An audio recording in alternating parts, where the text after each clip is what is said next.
Salut, c'est Marco de Top for Phone. Aujourd'hui, vidéo de test d'une tablette et non pas d'un smartphone, une fois n'est pas coutume. Donc, il s'agit de l'Energy i10 Quad Super HD. Une tablette que j'avais déjà eu l'occasion de vous présenter très récemment lors d'une vidéo de déballage de cette fameuse boîte.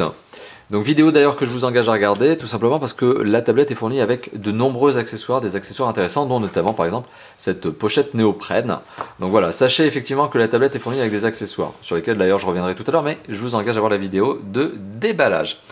Alors aujourd'hui on est bien sur la vidéo de test, une vidéo qui va se découper en deux grandes parties. Une première partie matérielle au cours de laquelle on parlera notamment de l'esthétique, de l'image, du son, de la connectivité, des performances. Et une deuxième partie qui est une partie logicielle au cours de laquelle on parlera du système d'exploitation, la surcouche s'il y en a une, et de l'usage que l'on peut avoir de cette tablette. Ça c'est les deux grandes parties classiques chez Top for Phone, matériel, logiciel.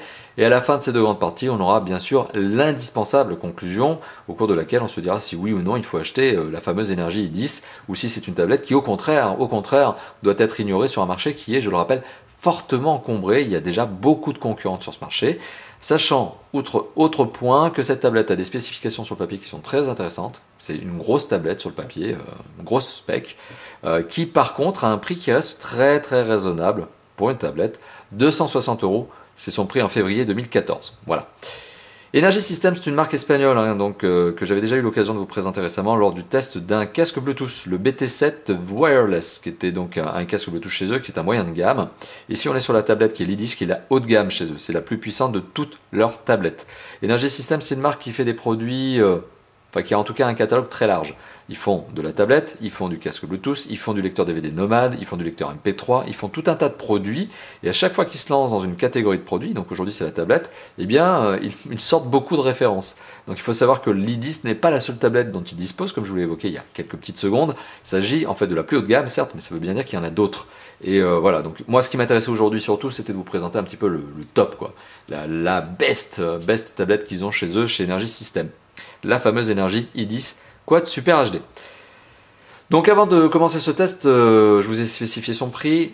On est sur du 260 €. On est vraiment dans la catégorie, on va dire, des moyennes gammes de tablettes avec des spécifications qui pourtant sont plutôt celles des des hauts de gamme, quoi. Avec notamment cet écran Super HD sur lequel je vais arriver. Et donc notamment, première partie de la première partie, vous l'avez vu, petite transition très discrète. Première partie de la première partie, c'est l'esthétique. Donc on va faire le tour de la tablette, moi je vais y arriver. On va faire le tour du propriétaire, on va regarder ce à quoi elle ressemble. Et personnellement, oui, je vous donne mon avis, elle est plutôt belle, quoi. Elle est vraiment sympa, quoi. Alors sur sa face avant, on a un écran de 9,7 pouces qui est surmonté d'un marquage ici qui est Energy i10 Quad. Bon, c'est le modèle de la tablette. Sur le côté gauche, ici, on retrouve un capteur frontal de 2 mégapixels. Bon, c'est quand même utile pour faire des selfies, mais surtout pour faire de la visio, notamment du Skype. On peut très bien imaginer ce genre d'utilisation. Sur le côté droit de l'écran et le bas de l'écran, il n'y a absolument rien. Les touches sensitives, sur des smartphones, il y a des touches sensitives, et sur les tablettes, elles sont intégrées à l'écran. C'est le cas ici. Voilà. Donc ça, c'est pour sa face avant. Donc je vais éteindre la tablette et on va continuer le tour du propriétaire. Sur son dos, on retrouve un dos en aluminium ici, avec le marquage, enfin en tout cas le logo Energy System ici. Donc le logo Energy System, ça ressemble à un petit cœur, ou un mélange de cœur et un mélange de check. Vous voyez, vous avez vu ce petit V, cette petite flèche, et avec ce cœur. Donc c'est mignon, c'est un petit logo, voilà, et qui, je pense, va devenir de plus en plus connu dans les mois à venir. Je pense qu'Energy System, c'est une marque en devenir. Je pense que sur le marché hexagonal, on va en entendre parler de plus en plus. En bas, on retrouve le marquage Energy System et on retrouve ici un marquage 16 Go. Ce qui laisse à penser que la tablette, effectivement, on l'a bien en 16 Go ici, mais elle existe peut-être sur d'autres marchés, dans d'autres configurations. On a un haut-parleur ici, qui présente l'avantage lorsque l'on pose la tablette sur la table de ne pas être étouffé au niveau de son son, enfin en tout cas pas trop. Une sortie micro secondaire ici, qui vient donc forcément compléter la sortie primaire. On a ici 3 touches physiques sur le haut de la tablette, une touche bouton on-off, une touche contrôle de volume plus-moins et une touche accueil. Ici à l'arrière de la tablette, on a un capteur photo 5 mégapixels. Particularité de ce capteur photo 5 mégapixels, il est autofocus. Et oui, il y a une série de petites lentilles à l'intérieur qui vous permet d'avoir un autofocus. C'est rare, c'est très rare sur une tablette. Sur le côté gauche de la tablette, qu'est-ce que l'on retrouve? On retrouve en fait tous les connecteurs. Du jack 3.5, du micro USB, du micro HDMI, l'entrée alimentation DC qui est au format un peu spécifique, c'est une sorte de mini jack, sachant que j'ai essayé de recharger la tablette en micro USB, ça ne marche pas. En tout cas, avec l'adaptateur secteur et le câble que j'ai utilisé, qui étaient ceux de mon Nexus 4, ça ne marche pas. Bon, malheureusement, c'est pas un bon espoir, mais un mauvais espoir concernant l'alimentation par le biais du micro USB. D'un autre côté, ça me semble presque normal ici. Mais bon, soit, je reviendrai sur cette notion tout à l'heure.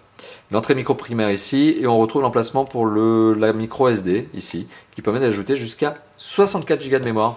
Testé, c'est vrai, c'est effectivement une tablette qui permet d'ajouter jusqu'à 64 Go de mémoire, sachant que la tablette de base à 16 Go, ça commence à faire de la mémoire, ça commence à en faire du stockage, et c'est pas mal. Donc sur le haut de la tablette, comme je l'ai évoqué, il y a les 3 boutons, sur le côté gauche de la tablette, il n'y a rien du tout, et sur le bas de la tablette, il n'y a rien du tout. Donc on est sur cette fameuse tablette, dont le dos en aluminium laisse penser peut-être au design de certaines concurrentes californiennes. Je vous laisse imaginer le type de marque dont je parle. Voilà, donc personnellement, je trouve le design plutôt abouti. À vous de me dire ce que vous en pensez, notamment dans les commentaires de cette vidéo, que ce soit sur le site ou sur la chaîne YouTube, puisque la vidéo sera hébergée sur les deux endroits. N'hésitez pas justement à me donner votre propre sentiment. Personnellement, donc c'est très subjectif, puisque ce sont les goûts et les couleurs. Moi, je la trouve très belle, je la trouve très réussie. Alors, c'est une tablette qui fait 9,7 pouces en dimension d'écran. Forcément, cet écran, il faut bien le caser quelque part. Donc, les dimensions de la tablette, elles sont plutôt conséquentes. D'autant que vous l'avez vu, vous avez un cadre noir tout autour de la tablette qui est aussi assez généreux. Donc on est sur une tablette qui a des dimensions qui sont celles que je vais vous donner. Le temps pour moi de reprendre la fiche et d'éviter de vous dire des bêtises. Alors au millimètre près, c'est une tablette qui fait 23,9 mm de long, qui fait 18,4 mm, pas du tout, 23,9 cm de long, 18,4 cm de large et un tout petit peu moins d'un centimètre d'épaisseur. Bon, c'est des dimensions qui sont, on va dire, dans la bonne catégorie, dans la bonne moyenne de ce type de format de tablette. Côté poids, 600 grammes, on est un petit peu au-dessus de certaines concurrentes qui sont pour le coup fabriquées totalement en plastique. On est par contre sur un poids qui reste raisonnable pour une tablette de cette taille, 9,7 pouces au niveau de l'écran, je l'évoque de nouveau. Voilà, côté design, côté dimension, je vous l'ai évoqué, on est pas mal. Alors prise en main, forcément c'est une tablette qui nécessite qu'on prenne les deux mains, hein. On ne peut pas l'utiliser à une main, vous voyez, je ne sais pas comment je pourrais l'utiliser avec une seule main, donc on est bien obligé de l'utiliser à deux mains, une main à la rigueur pour la tenir et une autre main pour taper au clavier. C'est ce genre d'utilisation que vous aurez avec cette tablette. C'est une tablette qui est plutôt de type semi-nomade, semi-sédentaire, à la rigueur la plupart du temps elle va rester chez vous. Après rien ne vous empêche de la prendre avec vous, hein. Elle est transportable, d'autant plus qu'elle est fournie avec cette fameuse pochette étui néoprène. Donc qui est fourni gratuitement avec la tablette dans la boîte. Mais voilà, donc c'est plutôt peut-être une tablette qui est destinée à rester à la maison, au contraire de certaines tablettes 7 pouces qui, elles, pour le coup, sont faites vraiment pour être transportées avec vous au quotidien. Voilà, donc ça c'était pour la présentation. On va parler de l'esthétique en tout cas. On va parler maintenant de l'image et du son. Rien de tel que de vous lancer une petite vidéo pour vous dire quelle est la qualité de son image. Enfin en tout cas de vous donner son propre... de vous donner un petit aperçu, voilà. Alors je vais tout simplement chercher une vidéo d'une GoPro Hero 3. Alors c'est un peu la vidéo standard que je vous ressors à chaque fois, mais ça permet notamment d'avoir une échelle de référence. Et vous allez voir qu'en termes de qualité d'image, on est sur du Super HD, assez lumineux, assez contrasté. Grosse résolution, écran au format 4 tiers, donc ce qui veut dire que lorsque la vidéo est au format 16/9, comme c'est le cas ici, forcément vous allez vous retrouver avec des bandes noires. Et de nos jours, les vidéos, elles sont toutes en format 16/9. Donc forcément, vous allez vous retrouver tout le temps, notamment lorsque vous allez regarder des vidéos YouTube, en format 16/9 avec des bandes noires. Bon, voilà, c'est comme ça. Le format 4 tiers aujourd'hui, il a un peu disparu hein, quand même. Hein. Voilà, donc qualité d'image plutôt satisfaisante. Alors je le rappelle, résolution Super HD. Alors pour le coup, je vais mettre la vidéo en pause. Résolution Super HD, qu'est-ce que ça veut dire? Ça veut dire que la tablette, elle est au-dessus du HD Ready, bien sûr, très loin au-dessus. Elle est au-dessus encore du Full HD, 1080p, hein, c'est la résolution d'un Full HD. Donc elle est en Super HD. Au-dessus du HD Ready, au-dessus du Full HD, il y a le Super HD. Et au-dessus du Super HD, il y a le 2K et il y a le 4K. Qui aujourd'hui ne sont pas des produits destinés aux particuliers parce qu'ils sont vraiment trop chers, ils se comptent en milliers d'euros. Là on est sur une tablette à 260 € dotée d'un écran Super HD, il y a une concurrente notamment qui me fait penser à cette même résolution, en tout cas qui est dotée de la même résolution, c'est la Nexus 10. Voilà, donc comme quoi vous voyez cette tablette elle est là pour tacler de la Nexus 10. C'est pas rien quand même d'aller s'affronter avec une tablette haut de gamme comme la Nexus 10, c'est quand même un beau challenge. Alors en termes de résolution, qu'est-ce que l'on a? C'est une tablette qui est Super HD, donc ça veut dire quoi? 2048 pixels de long, 1536 pixels de large, 9,7 pouces avec cette résolution Super HD, ça nous donne 264 ppp, pixels par pouce, ou ppi en anglais, pixels per inch, ppi, pardon. Donc une belle qualité d'image pour une tablette, donc je vais continuer à lancer la vidéo, mais on est en dessous d'un smartphone qui peut être à 300 ppi, ou plus encore, il y a même des hauts de gamme qui sont à 400. Mais malgré tout, pour une tablette, c'est pas mal. C'est vraiment pas mal. Il n'y a pas beaucoup de tablettes qui dépassent les 200 ppp en pixels par pouce, donc en densité de pixels. On est sur quelque chose de satisfaisant. Bon, les vrais fans de HD ou autres verront bien, quand ils sont habitués à des 400 ppp, que la densité, elle n'est pas aussi exceptionnelle. Mais voilà, d'ailleurs, j'essaie de faire un focus zoom pour vous montrer que l'on arrive à avoir les pixels en forçant dessus. Mais c'est le cas. Alors en termes de son, je vous l'évoquais, hein, le son, il vient du haut-parleur qui se trouve juste derrière, et il n'est pas trop étouffé, c'est ça qui est un bon point. Là on va baisser le son. Alors pour piloter le son, vous avez deux manières. Soit vous avez l'écran comme je viens de vous le montrer avec des raccourcis tactiles, soit vous avez les boutons physiques qui se trouvent juste au-dessus. Donc au niveau de la qualité d'image, c'est sans doute l'un des gros points forts de cette tablette. C'est qu'effectivement, vous pouvez lire des vidéos Full HD de bonne manière. En tout cas, en raison de la qualité d'écran. L'écran est superbe. Le son, totalement satisfaisant, même avec un haut-parleur collé sur la table, le son passe quand même. Ce qui veut dire que voilà, il y a une bonne conception au niveau de la carrosserie du châssis. Le haut-parleur n'est pas collé au châssis, il y a un petit espace dedans qui vous permet justement de profiter un petit peu d'une sorte de caisson de basse à l'intérieur, une sorte d'amplification du son. Donc c'est un bon point, c'est un bon point. Il faut vraiment insister là-dessus parce que c'est probablement la raison d'être de cette tablette, c'est de vous offrir un petit peu le sentiment cinéma, on va dire. Mais on va revenir aussi sur cette notion parce que même si c'est le souhait, il y a peut-être 2-3 petites choses qui méritent d'être dites. Voilà, donc sur l'image et le son, on est plutôt sur un bilan satisfaisant, il n'y a pas grand-chose à dire. Maintenant, on va parler des performances, et c'est peut-être là où il y a quelque chose à dire. On est sur une tablette, j'allais dire, un téléphone. Vous voyez, j'étais en train de prévoir de vous dire une bêtise, j'allais faire un fail. On est sur une tablette qui est dotée d'un processeur 4 cœurs, 1,6 GHz. Bah, on est sur du gros pros, hein. On est sur du très gros pros. 4 cœurs, 1,6 GHz. Là, pour le coup, je lance un petit Antutu. J'espère que j'aurai pas besoin de refaire tout le test. Non, c'est bon.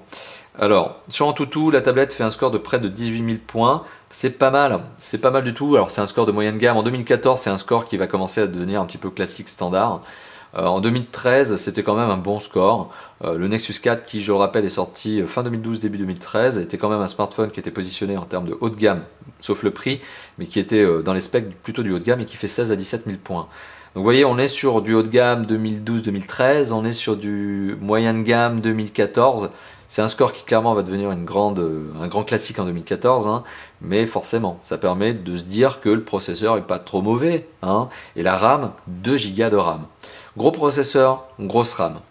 Si je fais Device Info, on va voir notamment ces petites informations. Alors, effectivement, on a un processeur qui est un 4 cœurs, 1,6 GHz. C'est pas pour rien que la tablette s'appelle Idis Quad, c'est parce qu'elle est dotée d'un 4 cœurs. Hein. En termes de RAM, donc comme je l'évoquais, on a 2 Go de mémoire vive. En termes de capacité de stockage, les 16 Go initiaux se transforment en à peu près 14 dans ces eaux-là qui sont disponibles. Alors cette tablette, forcément, je vous ai donné son CPU, processeur, je vous ai donné sa RAM, donc sa mémoire vive, je ne vous ai pas encore donné son GPU, son processeur graphique.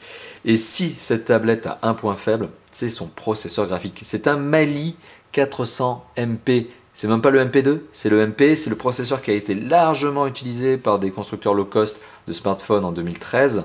Et là on est sur une tablette qui normalement est une moyenne gamme avec un gros écran, grosse résolution. Et bien clairement le processeur est sans doute son point faible. Si cette tablette a un point faible, je le dis tout de suite, vous voyez, on n'en est même pas à la moitié de la vidéo, je suis déjà en train de vous dire son point faible. Le point faible de cette tablette, c'est son processeur graphique. Un Mali 400MP, c'est beaucoup trop juste pour cette tablette. Ce qui veut dire que malgré tout, sur Antutu, vous avez un score qui est pas mauvais, qui est vraiment celui d'un moyen de gamme. Sur Quadrant, on arrive aussi à avoir un score de 5000 points. Bon, là, je ne vais pas relancer le test, mais sur Quadrant, on arrive à avoir 5000 points. Mais par contre, là où on sent que la tablette a du mal, c'est effectivement quand vous la sollicitez un peu trop sur les performances graphiques. Performances graphiques, notamment sur des gros jeux 3D. Et ne serait-ce que, et ben voilà, là je suis obligé de relancer le download d'Epic Citadel, et ben on va arrêter là, hop, tout simplement parce que j'ai changé de carte mémoire. Eh bien, Epic Citadel est une application qui m'a permis d'avoir 24 FPS. Epic Citadel, c'est une démo de jeu vidéo qui a servi notamment tout au long de l'année 2012-2013 dans mes tests à vous valoriser les performances d'une tablette en jeu 3D. Epic Citadel, c'est une démo de jeu vidéo, donc oui, ça pousse un peu la tablette dans les retranchements, ça la titille un petit peu au niveau de ses perfs, certes, mais 24 FPS sur Epic Citadel, bah, c'est vraiment pas beaucoup. Et tout ça, c'est lié à quoi? C'est lié à un processeur graphique qui est un peu juste quand même, hein, sous-dimensionné, et un écran qui pour le coup, lui, est surdimensionné en résolution. Donc voilà, on aurait mérité ici soit un processeur graphique plus performant, soit une résolution moindre. Mais si on avait une résolution moindre, la tablette ne se serait pas appelée Super HD, elle aurait été moins intéressante du coup. Bon, tout ça pour vous dire quoi? Et tout ça pour vous dire que lorsque oui, je vais jeter. Lorsque je lance un jeu de 3D par exemple, et là je vais lancer Dead Trigger 2, lorsque je lance un jeu 3D, comme Dead Trigger 2, ça passe encore, parce que Dead Trigger 2 est un jeu 3D, mais qui n'est pas trop gourmand dans l'idée. Ça tient encore la route, puis c'est le genre de jeu qui arrive à s'optimiser en fonction de votre configuration. Donc, on est sur quelque chose qui passe pas trop mal. C'est un peu le même cas pour Asphalt 8. Asphalt 8 est un jeu qui a 4 niveaux de graphisme différents qui sont proposés par le jeu. Du très basique, en tout cas du peu élevé en termes de performance, moyennement élevé, très élevé, super élevé. En tout cas, en gros, c'est à peu près ça. Lorsque vous lancez le jeu Asphalt 8, il vous propose un peu de choisir votre paramètre graphique. Et plus vous allez aller haut sur Asphalt 8 sur cette tablette, moins la tablette va être rapide. Et vous allez sentir des saccades. Ce qui veut dire que sur du Dead Trigger 2, on n'est pas trop mal, parce que c'est un jeu 3D qui certes est plutôt mignonné, mais qui en demande pas trop. Mais dès que vous allez taper sur du gros jeu 3D à l'Asphalt 8, grosse résolution, ou lorsque même vous allez essayer de faire du Modern Combat 4, qui est quand même pour le coup un jeu 3D qui est lui absolument pas optimisé pour les petites configurations, et ça va ramer. Et sur notamment Modern Combat 4, vous avez du mal, dans le sens où forcément dans le sens où lorsque vous allez vouloir jouer, vous allez sentir un phénomène mais vraiment visible de ralentissement au niveau du jeu. C'est-à-dire que des fois vous avez l'impression qu'il manque des images. C'est tout, c'est l'impression que vous êtes en train de jouer mais qu'il y a une image sur deux qui est affichée. Parce que la tablette elle a vraiment beaucoup de mal. Elle a beaucoup de mal avec les gros jeux 3D. Et elle a tellement de mal avec les gros jeux 3D qu'elle a même un peu de mal des fois avec les films Full HD 1080p qui pourraient être mal compressés. Donc ça m'est arrivé, j'ai fait du test notamment avec du film 1080p, la tablette avait du mal. Par contre vous voyez, Dead Trigger 2, jeu 3D, dans l'absolu il passe. Donc ça dépend vraiment du niveau de sollicitation que vous allez avoir au niveau des performances. C'est même pas au niveau de l'écran, c'est vraiment au niveau des performances. C'est surtout le point essentiel. Voilà. Donc tout ça c'était pour vous parler des performances. Au niveau de la mémoire de stockage, je vous ai évoqué que le 16 Go se transformait en une sorte de 14 Go, 14,4 même pour être précis, d'exploitable par l'utilisateur. Donc dans l'absolu, la conversion 16 Go à 14,4 c'est pas trop mal, c'est pas trop catastrophique, c'est dans la bonne tranche. On perd finalement pas trop de gigas. Sachant qu'en plus, on peut ajouter jusqu'à 64 Go de mémoire supplémentaire, comme je vous l'ai évoqué, avec une carte micro SD qui n'est pas fournie. Alors une carte 64 Go aujourd'hui sur le web en micro SD classe 10, franchement, on arrive à en trouver à 30 €.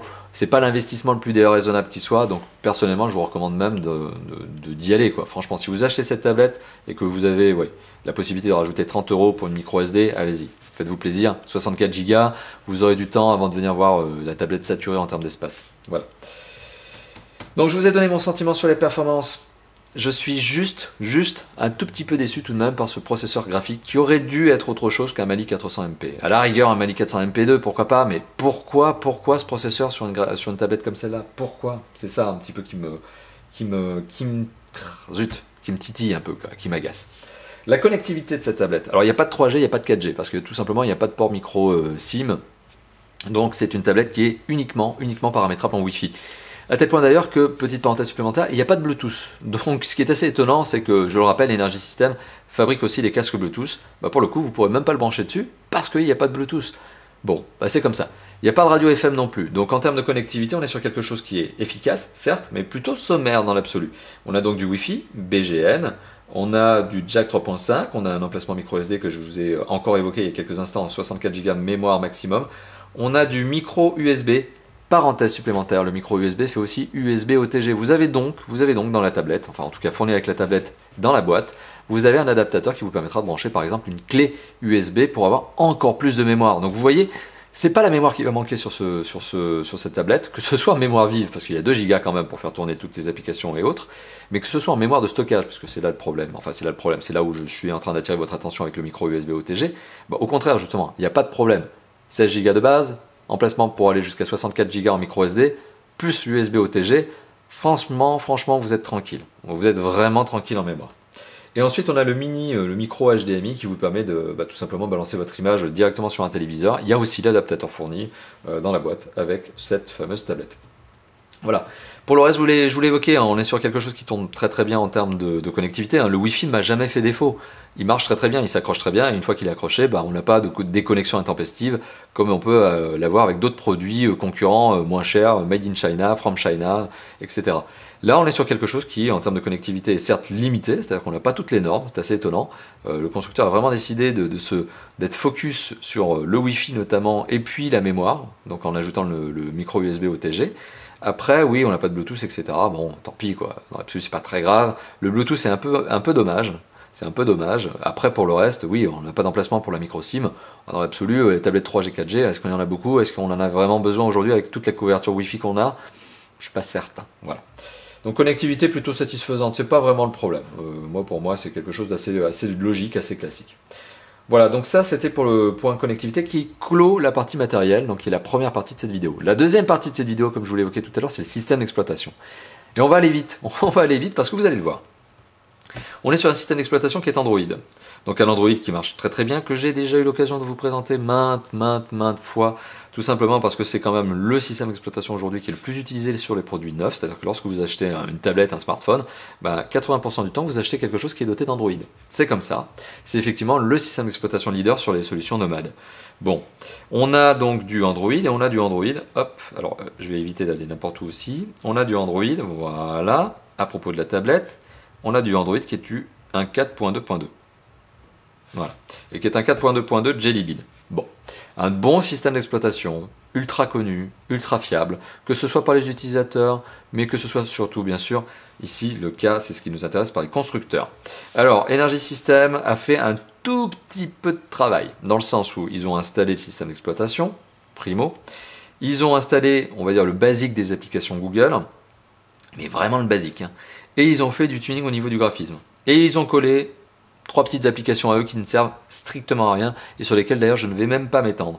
Donc ils ont même un store à eux. Vous voyez, sur les 3 applications, il y a un store qu'ils ont posé. C'est leur store, ça ne sert à rien. Ça vous sert à la rigueur à installer le Play Store qui n'est pas installé en natif. C'est juste ça. Vous voyez, vous avez un store proposé par Energy System pour vous permettre d'installer le Play Store qui lui est utile. C'est juste sa fonctionnalité. Sur le design, on retrouve un petit peu de travail. On retrouve un peu de travail notamment au niveau des icônes, un peu de travail au niveau du fond d'écran. That's all. Il n'y a rien d'autre. En termes d'ergonomie, de fonctionnalité, rien. Donc on est sur une tablette qui propose un système d'exploitation 4.2.2 Android avec une très légère surcouche graphique, très légère, et c'est tout. Et c'est d'ailleurs pour ça que primo, les performances ne sont pas trop pénalisées, c'est quand même un bon point.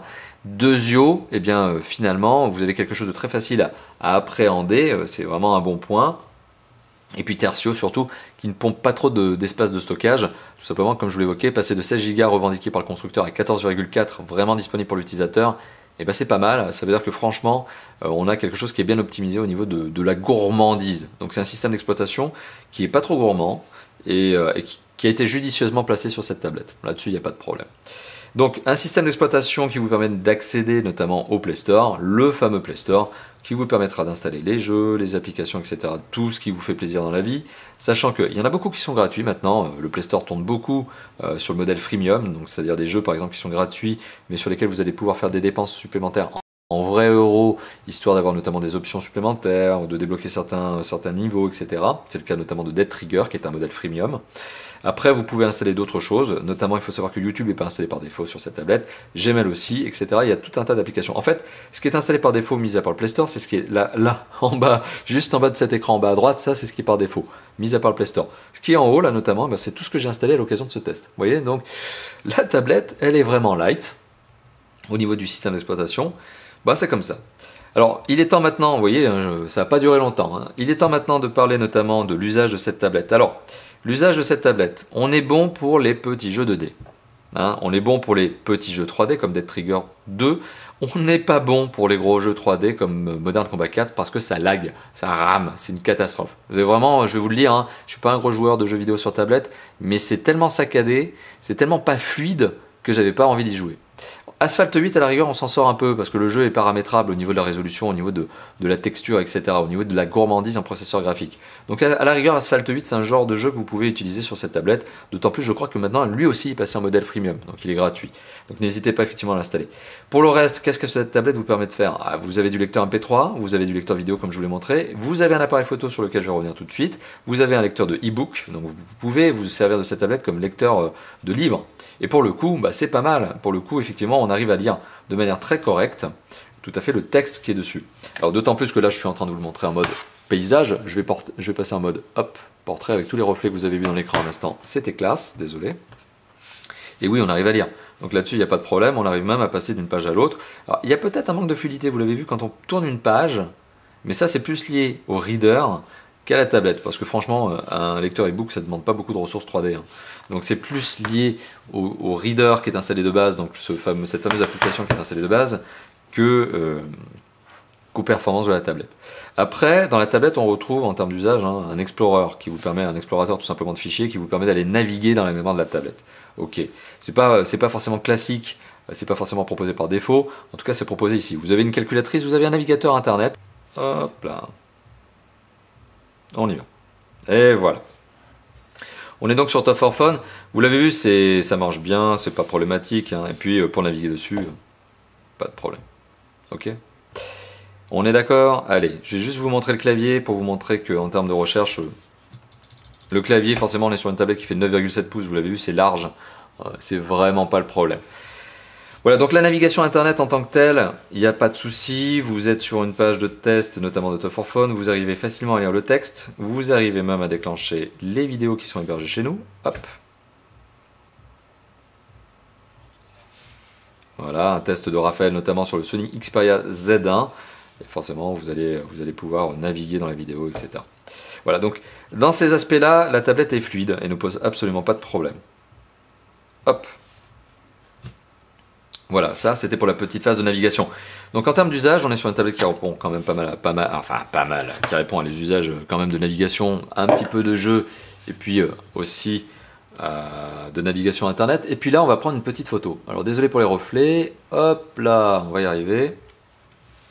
Alors je prends un petit modèle, une petite figurine, et tout ça pour vous montrer effectivement à quoi ressemble l'appareil photo. Alors, il est doté d'un autofocus, qui se débrouille pas mal. D'ailleurs, vous aurez un échantillon photo de la photo prise avec cette tablette sur le site de Top 4 Phone, tout simplement.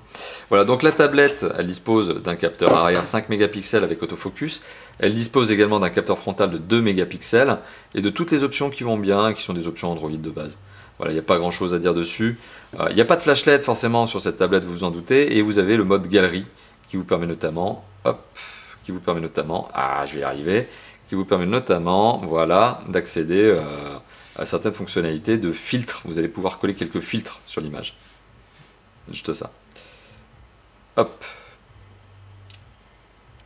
Hop, voilà. Et vous l'avez entendu, le petit clac qui a été produit à l'instant. Alors je ne sais pas si vous l'avez entendu, si le son est passé au niveau de la caméra, mais un petit clac, oups, shoot dans la caméra décidément. Le petit clac que vous avez entendu, en fait, c'est l'autofocus qui on va dire, se replace, voilà, tout simplement. Donc oui, un capteur photo de 5 mégapixels avec autofocus sur une tablette comme ça, c'est rare. Hein. C'est assez rare. Ça, c'est un bon point. Clairement, c'est un bon point parce que ça la différencie d'autres tablettes qui n'ont pas de capteur, avec autofocus, quoi. La plupart du temps, les tablettes concurrentes justement de la i10, eh bien, ont des capteurs à plat, ce qui vous oblige à jongler vous-même avec la position de la tablette par rapport à l'objet que vous voulez photographier. Donc en fait, c'est même pas un autofocus, c'est même pas un focus quelconque, c'est un manuel, quoi. Vous vous débrouillez. Donc c'est un point supplémentaire à mettre du côté des bons points de cette tablette, quoi. Ouais, voilà, quoi. Vous m'avez compris. Autre sujet, donc c'est l'autonomie de cette tablette. Elle est liée à une batterie de 8500 mAh. C'est une énorme batterie. 8500 mAh, il n'y a pas beaucoup de tablettes de cette catégorie qui ont cette capacité de batterie, donc c'est énorme. Le problème, c'est que l'écran est extrêmement gourmand. Donc ça, c'est déjà la première problématique de cette tablette, c'est que la batterie va quand même malgré tout se décharger, je vais y arriver décidément. Et que notamment un test que j'ai fait sur un lecteur de vidéo YouTube en Full HD pendant 12 minutes a consommé 5% de la batterie. Ce qui laisse penser que si vous visionnez une vidéo d'1 heure en Full HD, notamment YouTube, vous allez consommer jusqu'à 25% de la batterie. Bon, c'est bien et c'est pas bien. C'est-à-dire que c'est bien pour un smartphone, il y a des smartphones qui font pas mieux, c'est clair, mais pour une batterie de 8500 mAh, c'est limite. Ça veut dire que l'écran est vraiment très gourmand. Il y a un autre point sur cette batterie et sur l'autonomie même de la tablette qui a été assez étonnant. C'est-à-dire que je me suis quand même rendu dans les paramètres de la tablette, j'ai quand même fait batterie pour regarder ce qui consommait de l'énergie sur cette fameuse tablette i10. Et vous allez regarder, il y a un paramètre qui est quand même extrêmement surprenant sur cette tablette. C'est que, hop, je vais faire un petit zoom, ce qui a consommé 60% de la batterie pour le coup, c'est la veille GSM. La veille GSM. Cette tablette, elle n'est pas GSM. Cette tablette, elle n'a pas d'emplacement pour une carte SIM. Donc à quoi ça sert? C'est-à-dire que la tablette, elle n'a pas été optimisée. J'espère que Energy System va faire très rapidement une optimisation justement de ce système d'exploitation, parce qu'ils ont oublié que la tablette n'avait pas d'emplacement micro SIM, et que forcément laisser une veille GSM sur une tablette micro SIM qui n'a pas d'emplacement micro SIM, ça ne sert à rien. Surtout qu'à un moment donné, lorsque vous voulez faire du partage de photos, notamment en utilisant la galerie, vous avez la possibilité d'utiliser la galerie pour partager vos photos. C'est un grand classique, hein, ça, sur les tablettes tout simplement dotées d'Android. Vous allez avoir une option, j'espère qu'on va la voir ici. Hop, bon, on la verra même pas. Mais à un moment donné, la tablette m'a proposé de partager cette photo en SMS MMS. Ouais, mais c'est pas possible. C'est pas possible. Donc, le système d'exploitation a un bug, c'est qu'effectivement, il croit qu'il a un emplacement micro SIM. Alors, il y a peut-être une version micro SIM de cette tablette, je sais pas. En tout cas, pas chez Energy System, mais il y a peut-être une version micro SIM de cette tablette. Et pour le coup, voilà, le seul message que j'ai à passer, c'est hey, les gars, chez Energy, faites votre optimisation là, parce que vous êtes en train de faire consommer de la batterie pour rien du tout, quoi. C'est un peu dommage. Donc je pense que cette tablette, sans ce problème-là, sans ce bug, qui sera peut-être corrigé dans les mises à jour suivantes, hein, parce qu'il faut savoir qu'il y en a déjà eu 2 des mises à jour sur cette tablette, alors qu'elle n'est pas vieille. Hein. Elle a été commercialisée il y a 2-3 mois. Hein. Et cette tablette, elle a déjà 2 mises à jour. Ce qui veut dire que la marque, elle commence quand même à faire son travail correctement derrière. Hein. Elle suit les produits qu'elle a commercialisés. J'ai bon espoir qu'il corrige un petit peu ces petits bugs. Voilà. Donc c'est juste ça. Après, c'est pas très grave. C'est juste que ça va vous obliger malheureusement à recharger plus souvent votre batterie. Voilà, donc l'usage de cette tablette. Alors, je viens de vous en parler, on lit des films, on fait des petits jeux vidéo 3D, on fait des bons jeux vidéo 2D, on arrive à lancer toutes les applications, il n'y a pas de problème là-dessus. L'usage de cette tablette. Alors à quel type de public se destine-t-elle? Forcément, de fait, c'est une tablette qui normalement est plutôt destinée au marché des particuliers. D'un autre côté, comme elle est très bonne dans le statique et que finalement elle ne présente pas trop mal et qu'elle n'est pas chère, moi j'imagine bien des professionnels s'en servir notamment pour faire des présentations en clientèle, pour faire des projections, etc. Pour montrer un PowerPoint, pour montrer... voilà. Donc c'est une tablette qui, à mon goût, à mon avis, conviendra à du particulier.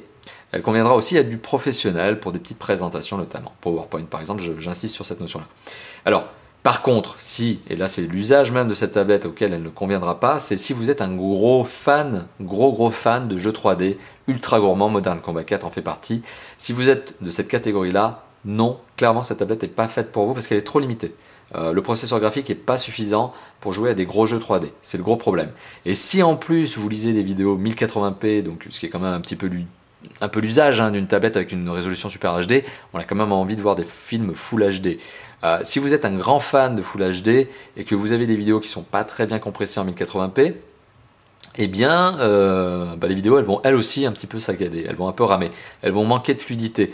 J'ai fait le test avec un film, effectivement, je l'avoue, qui était très très mal encodé en 1080p. Ça saccade. Ça saccade et c'est même pas agréable à regarder. Donc à la rigueur, du Full HD, oui, du HD sur du YouTube, ça passe très très bien. Lorsque vous allez la pousser, mais c'est vraiment cette capacité. On voit que la tablette, elle est satisfaisante, mais elle n'aime pas aller trop loin dans le gros graphisme.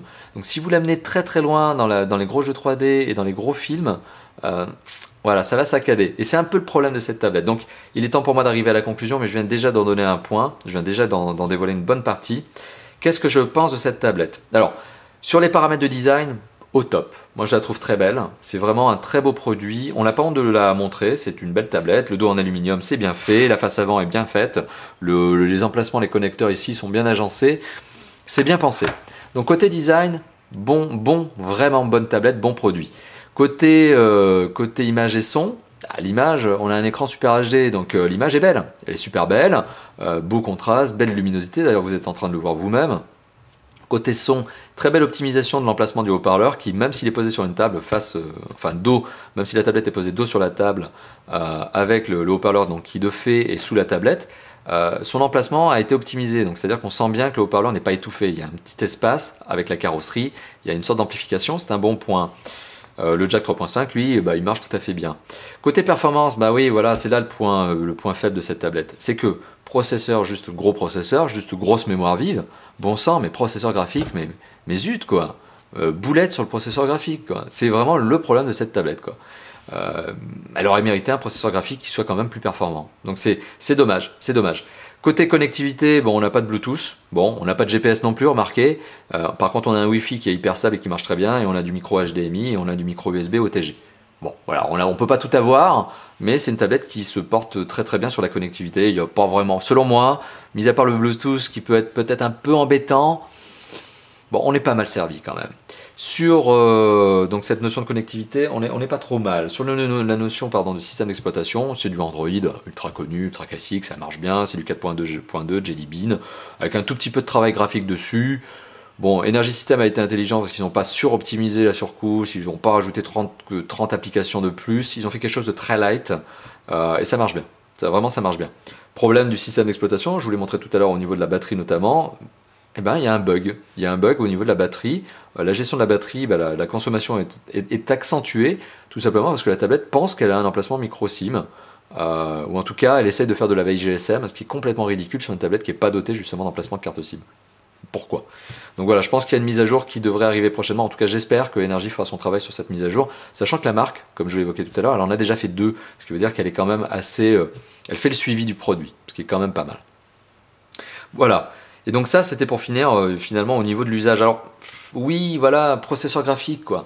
Juste ça. Moi, quand j'ai reçu la tablette, j'ai déballé la tablette. Vous l'avez vu dans la vidéo de déballage peut-être. J'étais très enthousiaste. La tablette présente super bien. Elle est super bien conditionnée. On sent presque... Elle est à un niveau de prix moyen de gamme, mais elle est presque haut de gamme. C'est ça qui est étonnant. Sur les specs, elle est vraiment très intéressante, mis à part son processeur graphique. Et là, j'ai presque envie de dire zut quoi. J'ai envie de dire zut à la marque parce qu'ils ont fait un produit qui est très sympa. Sur 99% des performances, des spécifications, ils sont bons, quoi. Mais zut, il y a ce processeur graphique, et puis après, il y a des petits détails, quoi. Il y a des petits détails comme la veille GSM, il y a des petits détails comme peut-être le Bluetooth qui manque, quoi. Vous voyez, donc c'est dans 99% des utilisations, des cas et autres, ça va être bon. Et bah voilà, mais pour les utilisateurs qui sont vraiment très exigeants, notamment en film Full HD et en gros jeux 3D, zut, quoi. On aurait pu y être, mais non, on n'y est pas. Donc c'est une tablette qui va satisfaire principalement les utilisateurs qui sont des utilisateurs, on va dire, un peu lambda, ceux qui n'ont pas envie d'utiliser la tablette pour faire du jeu 3D, ceux qui regardent des films 720p. En 720p, ça passe à merveille, hein. Il n'y a absolument pas de problème de lag. Mais alors, si tu regardes une vidéo 720p sur un écran qui est Super HD, pourquoi? C'est un peu ça, quoi. C'est zut, quoi. On a une tablette qui aurait pu être au top. On aurait une tablette, là. On a une tablette qui est à la limite d'éclater une Nexus 10. À la limite. Mais... ah là là, zut, il manque 2-3 petites choses quoi. Donc j'espère qu'il y aura une version V2, j'espère qu'il y aura une V2 de cette tablette un jour. J'espère qu'il y aura une i10 2 ou une i11 ou quelque chose quoi. Parce qu'on est vraiment pas loin du top produit à quelques petits détails près. Donc maintenant, est-ce que je vous la conseille ou pas? Ça sera la conclusion de la conclusion, c'est est-ce que je vous recommande cette tablette? Je peux pas vous dire que je vous la déconseille. Je peux juste vous dire que mon sentiment, moi, c'est juste de la frustration. J'aurais voulu qu'elle soit parfaite, elle l'est pas. Par contre, elle correspondra à l'essentiel des besoins que vous pourriez en avoir, mis à part le gros jeu 3D, mis à part la vidéo Full HD. Comme je vous l'évoquais tout à l'heure, la très grosse vidéo Full HD mal encodée, par exemple trop gourmande, bah, cette tablette va avoir du mal. Après, pour le reste du temps, bah, oui, ça marchera très bien. Donc, je ne peux pas vous la déconseiller. Je ne peux pas vous la recommander non plus, parce que les utilisateurs ultra avertis, ultra avancés auront du mal avec cette tablette. Et puis d'un autre côté, voilà, je ne peux pas la déconseiller parce qu'elle est quand même satisfaisante la plupart du temps, quoi. Mais vous l'avez senti, quoi. Le mot, c'est zut, quoi. Zut, bon sang, quoi. J'aurais envie d'avoir le chef de produit en face et de lui dire, mais écoute, mec, t'as fait une boulette, quoi. T'as fait une boulette sur les specs de ta tablette, quoi. Bon, voilà. Donc merci d'avoir visionné cette vidéo, une vidéo qui dure donc depuis près de 40 minutes, qui est hébergée sur YouTube, sur notre chaîne YouTube Top for Fun. Bien sûr, un grand classique. N'hésitez pas à commenter, à mettre vos pouces verts, mais aussi vos pouces rouges si vous avez envie de marquer le coup sur la vidéo YouTube. N'hésitez pas également, et c'est peut-être là où vous êtes déjà en train de regarder cette vidéo, à passer sur notre site. N'hésitez pas aussi à commenter sur notre site. D'ailleurs, encore un point de plus, si vous êtes sur la chaîne YouTube, vous pouvez tout simplement vous abonner à notre chaîne. On est aujourd'hui à près de 30 000 abonnés, c'est en février 2014 que je fais cette vidéo, on est à près de 30 000 abonnés, n'hésitez pas à en faire partie si ce n'est pas déjà le cas. Enfin, il y a 3 autres endroits où nous retrouver, très classiques, je vous les évoque à chaque fois à la fin des vidéos de Top for Fun. Il y a notamment le forum sur lequel on a une section qui s'appelle quel téléphone, quelle tablette choisir d'ailleurs. N'hésitez pas à poser votre question là-bas.